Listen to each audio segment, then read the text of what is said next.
Hey, what's going on YouTube? BD Kane 721. Happy Tuesday morning. Hope everybody's doing well.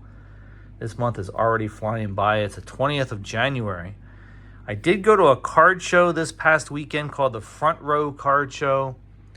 I don't know if anybody out there has ever attended this show, but it's a pretty awesome show here in Southern California. It also takes place in Arizona. And I think they even go to the Pacific Northwest. I'm not sure if it's Portland or Seattle, but mainly it's a Southern California regional show. And it's well attended, and it has a lot of sports and non-sports items. So you get a really good mix of people who come to the show. This one in San Diego was just jam-packed. It's gotten busier and busier every time I go to it. This was the third time I went to one of these. And after the first hour, where all the VIPs are in there, it just gets really, really crowded. So I was only there for a couple hours, and I ended up buying one card. I spent my budget on just one card, which was a little unusual for me.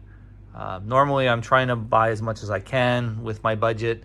But this particular show, I saw a card that I had to get, and it's for this set right here that I wanted to talk about today. If you've been following my channel, you know that I started a set right after the 2024 Cleveland National. And I was turned on by Vintage by a good friend of the channel, James, over at Elite Hunters. And after a few weeks of trying to figure out what set I was going to go after, I ended up landing on the 1965 Topps set. This is the binder that's holding all of those cards. I do have a couple of pages here before the cards, before you see the cards. One that just shows a picture of the 9 cards that I think are the best, and that the ones that are going to be the hardest and most expensive to get. I have 6 of them already, and I'm still missing the Koufax, the Carlton rookie, and the Mickey Mantle. The next couple pages, few pages here, are just the checklist. And if you don't know, this checklist has 598 cards. I think there's a few of them in here that have variations. I'm not one of those guys that's going to get every single type of card. I'm just going to look for whatever I can find and put them into the set. As of right now, I did a count this morning, and with the card I bought this past weekend, I have 226 cards of the 598 card set. So I'm well on my way. And also wanted to point out that I don't buy any of these cards unless it's at a show or from somebody that I know in some way or another, and that I can trust.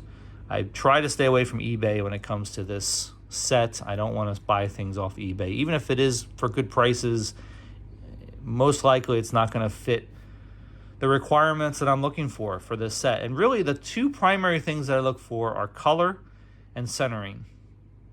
Everything else, I'm not as careful about. There'll be some cards in here that have some rounded corners, but it'll be well-centered and have great coloring to them, and that's fine to me. So it's the eye appeal that I'm really looking for. I know we talk about that a lot in our hobby and on these channels, but for vintage, I feel like it's even more important. At least that's the lesson that I've learned as I've been going through this process. And when you just look at a page of full cards and you see like something like this, you see a bunch of cards that are just all well-centered and have great coloring to them. It's a much different experience when you're flipping through these pages. And so I enjoy that part of this. That means it's going to take me a little longer, more than likely, to get a full set. And I'm trying to do all of this in the raw format and not get any of these cards graded at this time. So a lot of these early pages are pretty full because I guess the earlier numbers in the set you can get more readily, as far as I've been told. But they all look great. 226 out of the 598 cards. If you see a blue dot like this on any of these cards, it generally means I found something on the card that I didn't like when I got it. Maybe I brought it home from a show or whatever, got it in the mail, and I want to replace it if I can find a good replacement. So anyway, I won't flip through all of these pages, but this is where I'm at right now. A pretty good start. So I'm just trying to flip to around the area that this new card is going to be going in here and talk a little bit about that. So what is the new card that I got? I think by the title of this video, you already know what it is, and that's the Mickey Mantle. I did not expect to get this card in raw condition, because everyone that I've seen for many months now have all been graded, which is totally expected. Most mantles, probably 99% of the mantles out there from these years, playing years, have been graded. This is card number 350, but you can see the centering's not the best. That was the first thing that I noticed. Obviously, the centering wasn't the best. It wasn't something that I would normally want to look at for this set, but it is the Mickey Mantle card. It is in raw condition, and the rest of the card looks like it's in really good shape. I spoke to the dealer at the show for a pretty good amount of time about it. First thing I asked him was, why didn't you grade this card? And I usually ask those kind of questions to try to find out if there's anything about the card that I should know about. And he went into an explanation about how PSA and SGC have been treating him recently. And I know there's a lot of stuff out there in our community about that.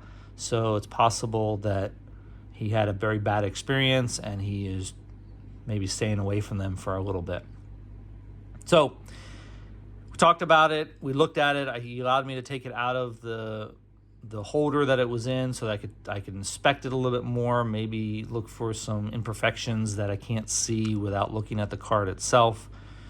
And I didn't really see anything that turned me off from the card. The centering's really the only thing. Everything else looked great.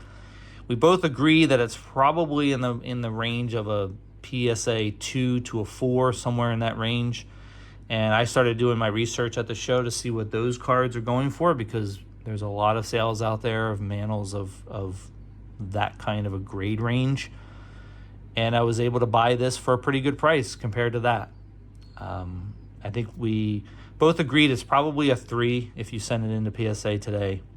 And that's completely fine with me, but it looks great. So card number 350. I'm very, very excited to get this, obviously, into the set. It's a big card to get, and getting it raw and being pretty confident that it's real, it's not a fake card or anything like that, and not having a lot of imperfections on it makes me feel very, very excited that that card has been